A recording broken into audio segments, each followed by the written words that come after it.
beautiful people. Welcome to my channel. My name is Irene Waitaka. This is a channel where we encourage, elevate, and empower each other in day-to-day lives. And this life has a lot of challenges, and many challenges that they come and into our lives sometimes without even us knowing. It just finds us, and so we have to deal with challenges of life. And so today I'm going to be discussing the issue of abuse, which is a very sensitive issue which happens to people, men and women, but the highest percentage of people who are abused according to the statistics are women. So today I'm going to be touching a little bit on abuse, and I'll be dealing with physical abuse. I'll be talking about women today who go through abuse. That doesn't mean that men don't go through abuse as well. Some men have gone through abuse, and I'm aware of that. And but today I'm gonna be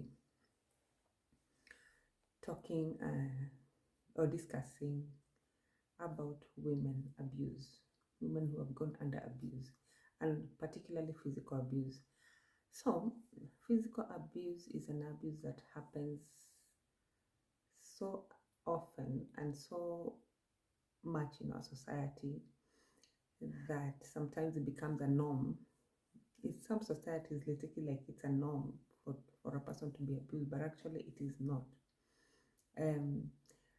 Physical abuse is whereby somebody leaves their hands or a weapon or anything just to hurt your body, where you experience pain or you experience uncomfort, and this person just does that on you and assumes that that's okay, which is actually not supposed to be okay in reality.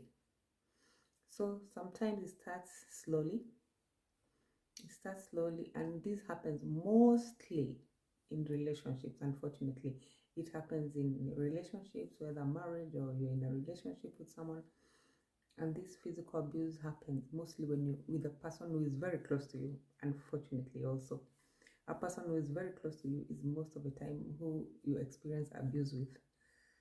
Yeah, and in the case of women, the men are the ones who are in charge of that, and they're the ones who abuse their women, their wives or their spouses. So physical abuse starts most of the time. It starts slowly. It doesn't just start that one day he comes and hits. Okay, sometimes it can start that he just comes and hits you one time, but most of them it starts gradually. It starts maybe with a push. Somebody just pushes you away. Maybe you are on his way, he pushes you away, and you assume it's just normal. Maybe it's just normal. Then gradually goes on maybe into a slap. And most of the time when you get that slap, it's usually a shock in the beginning, but later it affects you. Because you're not gonna think the same again once somebody gives you a slap. It's a shock. It's a shock. And then with time it graduates to other things and worse things, and to the worst and to the worst and to the worst. So physical abuse has happened to so many people in this world. And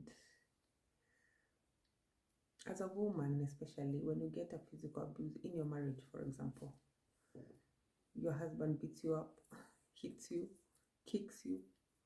You are the mother of his children. You're the lover. That is the lover of your life. You have given your heart and your body and everything to him, and then that is what he does to you.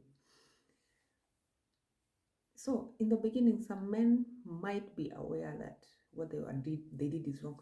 You, as a woman, now once you experience this, what do? The first thing I would do, I'm just saying according to how I think or how I feel, but there are so many other things which you can do, but that is according to how I think. I should first talk to him and tell him, you hurt me, you hit me so hard, you hurt me, and I'm suffering. Then he says sorry. Some men are aware of it and they stop, But some people, they say sorry, but again they do it again next time and say sorry again. So it becomes like a cycle. And now it becomes like it's a norm. Like he hits you and says sorry. Next time he hits you even harder and says sorry. Next time he kicks you and they say sorry. Next time you're gonna be lying in the hospital. And if it goes on like that, you might end up losing your life. So it is really a very serious matter. And what most people, or what even the law suggests, is like you stay away from such a person. There's so many people who have experienced that, and they are especially women. And the first advice is just keep away, because it is a dangerous place where you are at this point, whereby you don't know what can happen to you next. Somebody can come and just kick your head or kick an area of your body where it can be very dangerous for your own life. So it is risky. So it is advised that you stay away. But this is, don't forget, this is somebody who is in your life, and is somebody who is your husband or your spouse. So it's not as easy as it sounds. You just wake up and say, or maybe you have children together. It's not as easy as it sounds. Just wake up and go. But sometimes you have to. You have to. In many places, when the authorities, they know that you're going through abuse, they actually suggest one immediate separation. One of you have to be away from each other. So because the next thing which can happen, nobody knows. So physical abuse is a very common kind of an abuse in our society. Anywhere in the world, physical abuse happens. There's no particular place in this world where it doesn't happen. I know it happens everywhere, whether in the Western or in non-Western countries. These things are happening everywhere. So I would encourage a woman, if you're going through abuse, look for a way out. Look for a way out, because there where you are, you're not in a safe zone. Anything can happen, and it can happen to you. Because if you're being beaten up every day, today you're given a kick in your stomach, you're given a kick in your back, you don't know what is being damaged in your body. So I would, if I am being abused, I would immediately leave the person and take my children and just go to safety, because my life is the number one priority as anything else. Because if that goes on happening and then you lose your life, the children are going to suffer without a parent, and you're going to be left suffering, and that is not okay. You're going to leave this world before your time, and that's not okay. So your life is at risk here. So I would suggest you live and just leave the environment until there is a solution. Because unless this person goes through therapy and counseling until he realizes that what he's doing is not right, or maybe goes through a professional help, or maybe he should be talked to by people who are close to him, and if he's ready to change.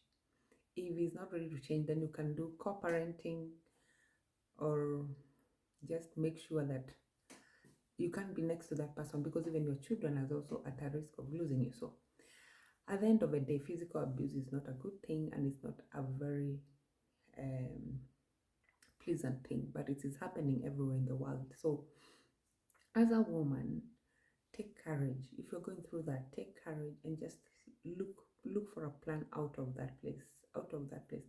And by the way, marriage is a beautiful thing. Somebody can say, oh, maybe you say that, I'm married. Yeah, of course, I know you're married, and I know you have a husband, and I know families are very important. Children, they need both of your parents.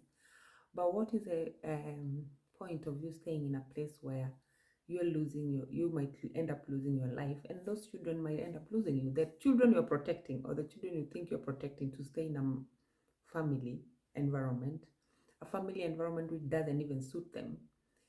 So what are we looking at here? Your life is at a risk.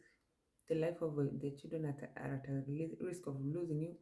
And sometimes these abusing people, they can end up even also abusing their own children, because it is a very bad, serious disorder that needs to be addressed immediately. So I would recommend you to stay away from that environment until you find a solution.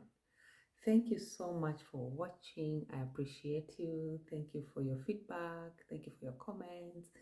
And we will continue to empower each other, to encourage each other, and to elevate each other, because this is a way to go.